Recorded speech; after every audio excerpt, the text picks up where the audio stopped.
Life is passed from generation to generation, and with it, the quest for the secret of life's origins.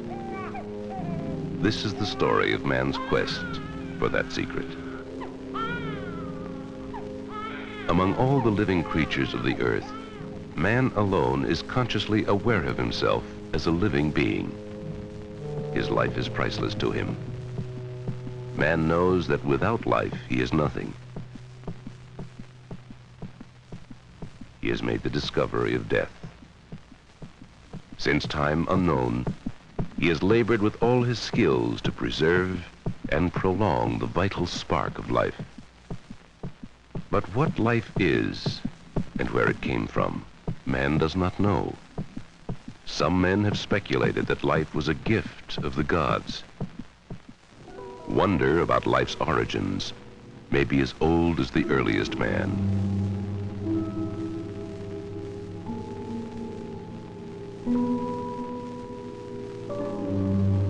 Embedded in stone, remnants of ancient life have haunted his imagination, and his imagination has linked him to unknown generations of the past.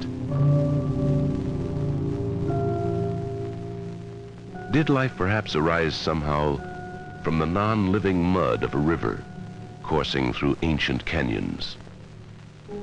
Or was it perhaps blown to earth from some far corner of the universe? The forms of life's beginnings are phantom, hidden, some believe, in the secrets of an earlier environment from which our own world evolved. How did life begin?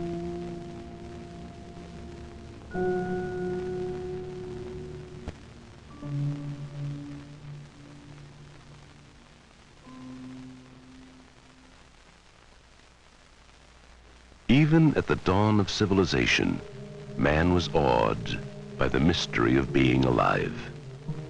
To a pantheon of gods, he attributed the bounty of sun, rain, and harvest, and the disasters of earthquake and storm. To a god also, he attributed the gift of life. He speculated that a supernatural being or power designed the universe and created in it each separate species. This theory of special creation he endowed with religious authority.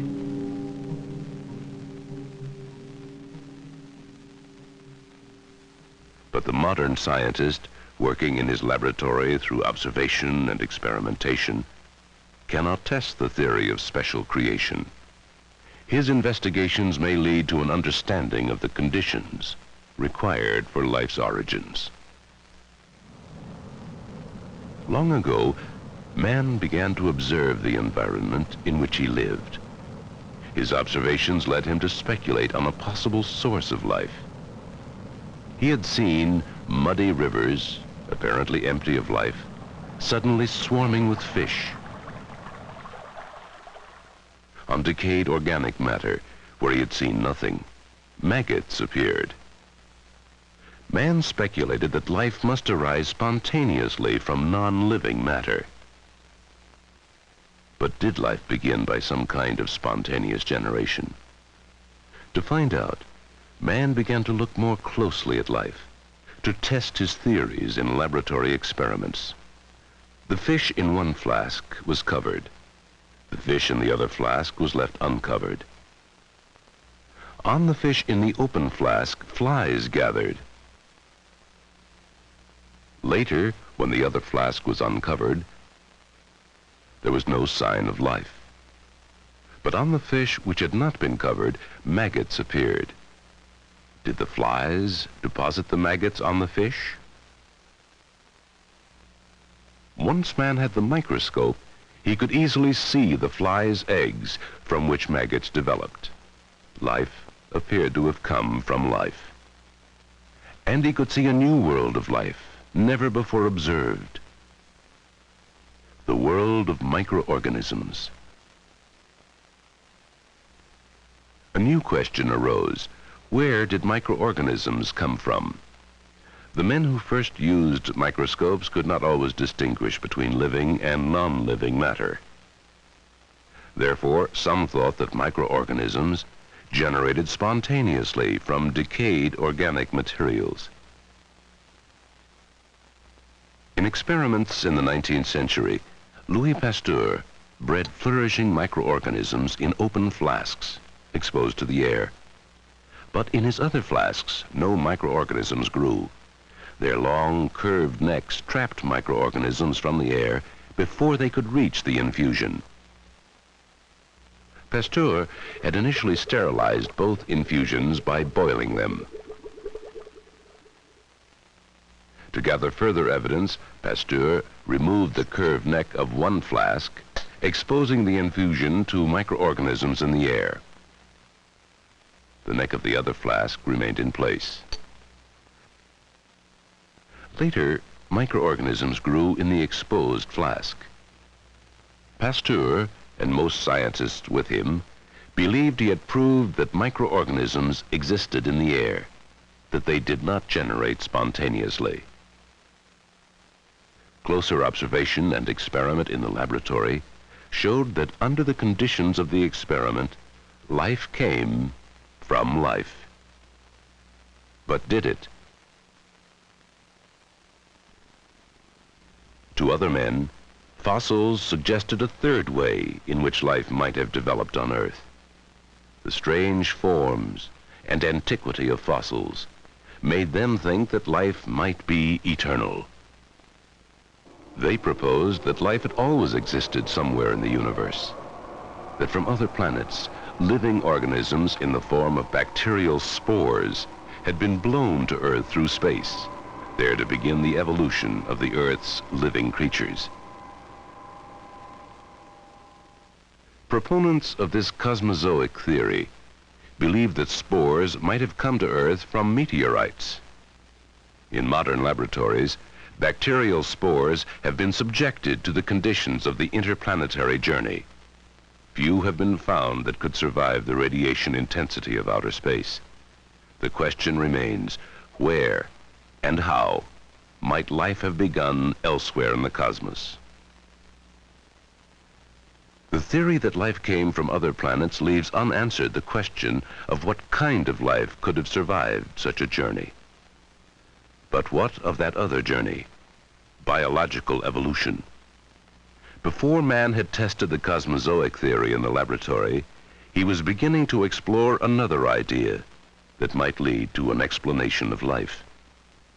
This was Charles Darwin's idea that the living world evolved from lower forms of life. Yet how far back does biological evolution go?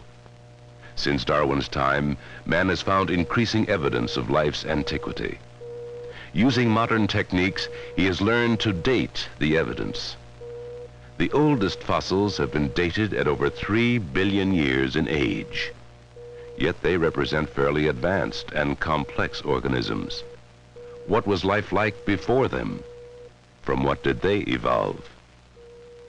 Today, man can ask his questions a little differently than the Indian in the canyon did. Man knows now that the environment of the primitive Earth was very different from today's environment. With sophisticated equipment, he seeks to recreate in the laboratory the primitive conditions under which life might have begun. In 1953, Stanley Miller, conducting an experiment designed by Harold Urey, found new evidence of primitive evolution. In a mixture of gases resembling the primitive atmosphere, energized by electrical discharges, he synthesized 4 amino acids, fundamental constituents of protein, of which most living tissue is made. Other scientists, like Cyril Ponampuruma, working with different chemicals and energy sources, have also synthesized some of the building blocks of life. The synthesis of molecules in a primitive environment could have been the first step in the evolution of life. In their flasks, scientists have produced a primordial soup. The evidence mounts that the first life might have evolved from non-living matter in just such an environment. Organic evolution are moleculative. The early organic molecules may have evolved from the non-organic soup into more complex molecules, until one or more of them was able to reproduce itself, and so begin the process of biological evolution.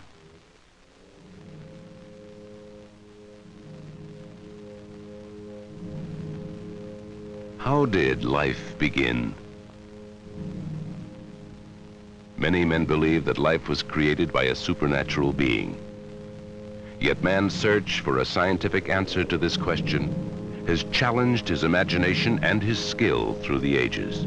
He has seen living creatures rise from non-living environments and suggested that life came from non-living matter. And he has looked at the skies and wondered if life came from elsewhere in the universe. He has looked closely at living species, at fossils, and at the Earth, and has theorized that life evolved in the course of chemical changes in the Earth's primitive environment.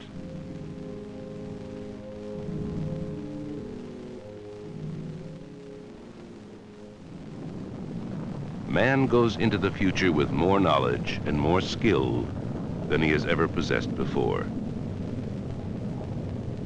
As he begins to explore new planets, perhaps he will find on them clues to the riddle of life on Earth.